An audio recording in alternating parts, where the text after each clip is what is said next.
Você está no canal Eu Estudo a Lição com o pastor Samuel Camilo. Hoje é domingo, dia 16 de julho de 2023. Você já sabe que nessa semana eu estou gravando a lição a partir aqui do Campuri de Desbravadores, Fé Invencível, o Campuri da União Central Brasileira, um Campuri onde estão reunidas cerca de 26 mil pessoas, 26 mil desbravadores. Uma festa que está sendo maravilhosa. Para eu conseguir encontrar um pouquinho de espaço, um pouquinho de tranquilidade para poder estudar a lição com você, eu subi aqui no alto do portal da Associação Paulistana, um portal que nós construímos a partir de madeira e sisal, apenas com amarrações, um portal com 7 metros de altura, 3 patamares. Eu vim aqui para a parte de cima pedir para a minha equipe de apoio reservar para mim o último andar. Você vai ouvir com certeza enquanto a gente está gravando a lição, os nossos bravadores subindo na parte de baixo para fazer as suas fotografias, mas ainda assim eu quero ter esse momento junto com você. O nosso tema de hoje é o tema Mortos e Enganados por Satanás. O texto que serve como base para o nosso estudo encontra-se especificamente em Efésios capítulo 2, versos 4 e 5, que diz assim: Mas Deus, sendo rico em misericórdia, por causa do grande amor que nos amou, e estando nós mortos em nossas transgressões, nos deu vida juntamente com Cristo. Pela graça, vocês são salvos. Um texto maravilhoso, muito profundo, e que nós teremos a oportunidade de poder estudar um pouco melhor durante essa semana. Bom, mas antes da gente poder desdobrar o nosso estudo de hoje, eu quero orar juntamente com você, que está junto comigo, que tem acompanhado o estudo da lição de Escola Sabatina, para você que tem estado mais próximo da gente, e ao mesmo tempo colocar diante do Senhor cada uma das necessidades de vocês. Eu tenho tido a oportunidade de encontrar algumas pessoas que têm procurado e têm dito: pastor, olha, eu tenho tido muitas lutas, muitas dificuldades, tenho tido vontade de desistir da fé. Nessa semana mesmo, uma pessoa me procurou aqui, alguém de lá da região de Varginha, que está por aqui, por essa região, e que veio me dizer: olha, pastor, eu estudo lição junto com você, me apresentou alguns pedidos, pedindo intervenção da parte de Deus. Encontrei uma outra pessoa, ainda aqui da região de Barretos mesmo, que veio e falou assim: pastor, que bom poder conhecer o senhor pessoalmente aqui. A gente estuda a lição há tantos anos juntos, mas agora tenho a oportunidade de poder te conhecer. E me falou um pouco de algumas lutas. Eu não sei aquilo que vai no teu coração e quais são as necessidades que você tem, mas Deus sabe.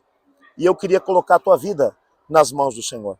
Ontem eu mencionei que nós estaríamos orando pelo irmão Marcelo, um irmão de lá da Igreja Central de Sorocaba.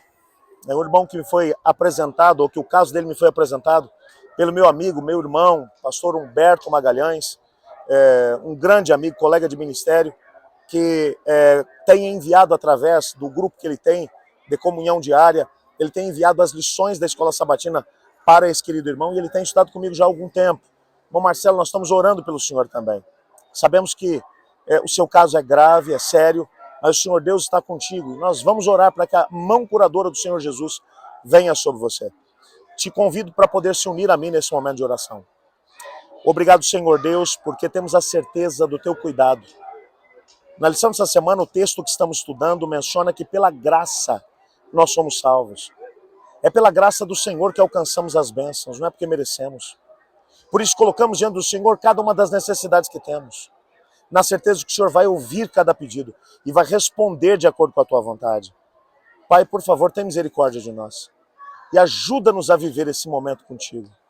Por favor, colocamos cada pedido nas suas mãos, cada um dos que mencionamos aqui, bem como os demais que estão na nossa comunidade de oração. E te pedimos, por favor, Senhor, intervém na vida de cada um deles. Oramos também pelos 26 mil desbravadores acampados aqui em Barretos, que cada um deles possa ser cuidado pelo Senhor. E ajuda-nos a entender agora o estudo da tua palavra, pois em nome de Jesus que oramos, amém. Muito bem. Quando nós olhamos aqui para a história dos Efésios, já no capítulo 1, o apóstolo Paulo havia falado sobre a história deles, tentando relembrá-los de que não eram eles que tinham escolhido a Deus, que Deus os havia escolhido mesmo antes que eles sequer tivessem a possibilidade de entender que Deus existia. Deus já pensava neles. Mais do que isso. O texto também, lá do capítulo 1, nos mostra que Cristo, além de tê-los escolhido, havia colocado o seu Espírito Santo à disposição deles. Porque no momento em que haviam se entregado a Cristo Jesus, o Espírito Santo de Deus havia passado a viver dentro deles. E uma vez que havia passado a viver dentro deles, agora o Espírito Santo faria com que todos os recursos que eles precisavam para poder viver na presença de Deus e alcançar as diversas bênçãos que o Senhor Deus tinha para eles, e ao mesmo tempo cumprir a missão que Deus tinha para eles, que eles conseguiriam isso tudo através do Espírito Santo vivendo neles e através deles. Mas lá no finalzinho do capítulo 1, o apóstolo Paulo ainda mencionou: qual é o propósito de Deus para vocês? Vocês são o corpo de Cristo e Cristo é a cabeça. Quando Cristo ele dirige vocês, vocês como o corpo dele, vocês continuarão fazendo as mesmas obras que ele fez.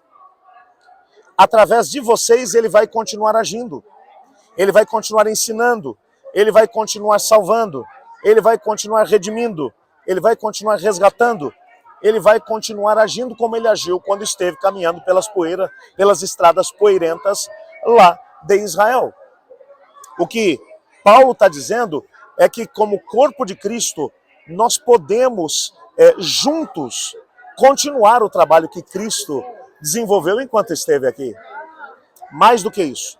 Agora no capítulo 2, ele vai relembrá-los de como era a vida deles antes que eles se encontrassem com Jesus. Paulo vai mostrar que eles eram escravos, que o inimigo os havia escravizado, que eles eram escravos dos seus pecados, que eles eram escravos dos seus desejos pecaminosos, que o inimigo, através desses desejos fortes e pecaminosos, estava fazendo com que eles, de alguma forma, acabassem seguindo por um caminho de perdição, de vida eterna, e que isso estava fazendo com que a vida deles, com que a experiência deles, como seres humanos, nós nem estamos falando aqui agora de indivíduos religiosos, porque eles eram religiosos, mas numa perspectiva pagã.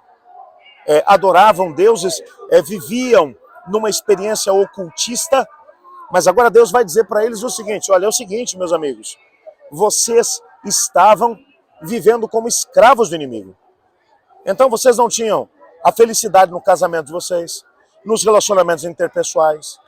Vocês, apesar de alguns de vocês terem até uma boa condição financeira, mas não conseguiam experimentar o preenchimento do coração de vocês. Sempre faltava alguma coisa. E isso eram indícios de que vocês eram escravos do pecado e, por tabela, do inimigo das nossas almas. Com a morte de Cristo Jesus na cruz do Calvário, vocês tiveram a oportunidade de poder vencer as forças do mal. O que Paulo está dizendo é que as mesmas forças do mal que haviam escravizado os efésios haviam sido vencidas por Jesus Cristo na cruz do Calvário. Se você voltar um pouco para aquilo que o próprio Jesus Cristo falou enquanto esteve aqui na terra, Jesus falou sobre isso. Jesus olhou para os seus discípulos na quinta-feira à noite, da última semana dele aqui na terra, aliás, na mesma quinta-noite em que ele acabou sendo depois preso e foi levado para ser julgado. E Jesus olhou para as pessoas que estavam à sua volta e disse para eles assim, para os discípulos: olha, eu estou indo para o meu Pai e Pai de vocês. João, no capítulo 13, 14, 15, 16 e 17, relata isso. Eu não vou continuar com vocês. Os discípulos achavam que no dia seguinte Jesus se tornaria rei. Agora, estavam tristes, é claro. O que eles esperavam não ia acontecer. E Jesus olha para eles e vai dizer: não se turbe o vosso coração, vocês creem em Deus? Creio em mim. Na casa do meu pai tem muitas moradas, se não fosse assim eu teria dito. Eu vou preparar um lugar, e quando eu for preparar um lugar eu virei outra vez. E vos receberei para mim mesmo, para que onde eu estou estejais vós também. Agora é importante que eu vá, mesmo que vocês fiquem tristes agora. Porque vocês vão ficar tristes agora, mas daqui a pouco vocês vão se alegrar muito. E eu vou explicar por quê. Porque quando eu for para o meu Pai, eu vou enviar o outro Consolador, o Espírito da Verdade. Ele vai ensinar a vocês toda a verdade e vai ajudar vocês a lembrarem do que eu disse. E vai vos ensinar as coisas que vão acontecer. Mais do que isso. Quando eu for para o meu Pai e o Espírito vier, vocês farão as mesmas obras que eu fiz. E obras ainda muito maiores. Porque eu vou para o Pai e o meu Espírito vai descer sobre vocês. E Jesus já tinha dito para os discípulos que eles teriam oportunidade de fazer grandes coisas. E cá entre nós, quando olhamos para a experiência apostólica mencionada lá na carta, ou lá no livro de Atos, quando Pedro, apóstolo do Senhor Jesus, se levanta para poder pregar, o mesmo Pedro que de forma covarde, alguns dias antes, havia negado que sequer conhecia Jesus, ele agora se levanta e diz: irmãos, vocês são culpados do sangue de Cristo Jesus. E ele começa ali a pregar e a ensinar a respeito de Jesus, e o coração das pessoas se condoeu. E as pessoas começaram a dizer: o que a gente deve fazer para se salvar? 3.000 pessoas foram batizadas num só dia. O mesmo Pedro, amedrontado, e o João, tímido, estão indo para o templo. Um homem coxo está pedindo esmola. Pedro olha para ele, o Espírito Santo dá ordem, e Pedro diz: prata e ouro eu não tenho, mas o que eu tenho lhe dou. Em nome de Jesus, levante-se. E o homem se coloca em pé, e Pedro diz: antes de você ficar fazendo festa, vamos embora para a igreja. E leva este homem para o templo, e eles começam a adorar a Deus. Uma grande multidão se une para poder ouvir o que Pedro tinha a dizer, e João. Eles pregam de forma destemida, são presos por isso, mais tarde são torturados. E eles dizem: vocês não podem falar desse nome. E Pedro olha para eles assim: meus amigos e irmãos, vocês podem bater o quanto quiserem, mas digam para mim, mais importa obedecer a Deus ou aos homens? Vocês podem até me bater ou nos torturar, mas nós permaneceremos fiéis a Jesus. Que coisa tremenda era essa? As grandes obras que eles estavam fazendo. Aí quando você olha para o antes e para o depois, você percebe indivíduos tímidos, medrosos, mas que depois da vinda do Espírito Santo eram agora homens destemidos, pregadores do Evangelho. O que é que Paulo está falando aqui no capítulo 2 agora? Vocês eram escravos, medrosos. A vida de vocês não estava dando certo. E não estava dando certo, vocês não se sentiam felizes porque eram escravos. Mas Cristo morreu por vocês na cruz do Calvário. Ele pagou o preço exigido pelo pecado. E agora vocês são livres. Vivam como pessoas livres. Não permitam que o inimigo vença na vida de vocês. Permaneçam em Jesus. Meu querido amigo, meu querido irmão, eu não sei aonde você se encontra. Não sei quem é você. Não sei qual é a sua história. Mas eu sei que o mesmo Cristo que salvou e que perdoou os efésios é o mesmo Cristo que hoje quer salvar e perdoar você. Às vezes nós não nos sentimos dignos desse amor, desse poder, dessa graça de Deus. Mas Cristo continua dizendo: ei, eu agora sou o representante da família humana. Eu sou o líder da família. Eu resgatei vocês. Não vivam mais como escravos. E às vezes, porque não nos sentimos dignos, continuamos vivendo nas trevas do pecado. Nessa semana, enquanto estou aqui em Barretos, eu conheci um rapaz, quem sabe mais adiante eu vou contar o nome dele para vocês. Me procurou e disse assim: pastor, eu vim para cá, para esse Campuri, meu nome ainda está registrado na igreja, mas eu estou afastado de Jesus há muitos anos. Algumas coisas que aconteceram na minha vida lá atrás me fizeram pensar que eu não sou capaz mais de seguir a Jesus. Não sou digno do seu perdão. E ele começou a me contar um pouco daquilo que foram os pecados que ele cometeu nesses últimos anos. E realmente ele havia feito muitas coisas difíceis, coisas erradas. E ele dizia: pastor, eu sabia o que estava fazendo, sabia que era errado. E eu queria fazer essas coisas, mesmo sabendo que eram erradas. Então, eu não mereço ser perdoado por Jesus. Eu apenas sorri, dei a ele um abraço e disse: meu filho, nós não somos perdoados porque merecemos. Somos perdoados pela graça de Jesus. Sabe, eu tenho 2 filhos, o Emanuel e a Carolina. Seria capaz de fazer qualquer coisa por eles. Se meus filhos cometerem erros, e erros muito sérios, isso não vai mudar o amor que eu sinto por eles. É claro que o Senhor Deus vai olhar e vai dizer: respeito à sua liberdade de escolha, mas saiba que eu amo e que o preço pelos seus pecados já foi pago. A única coisa que você precisa fazer é entregar-se a mim, viver comigo, viver na família. Um vai ajudando o outro, até que tenhamos a oportunidade de viver aquilo que é a maior experiência de todos os tempos, a experiência de viver com Jesus.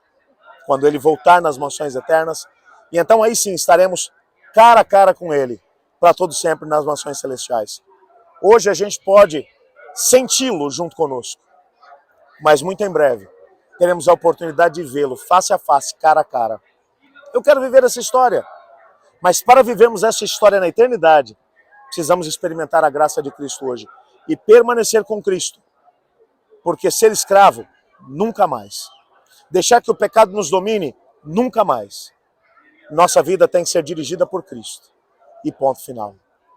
Deus te abençoe, que Deus te guarde e que essa seja a sua história. Eu estudo a lição. E você?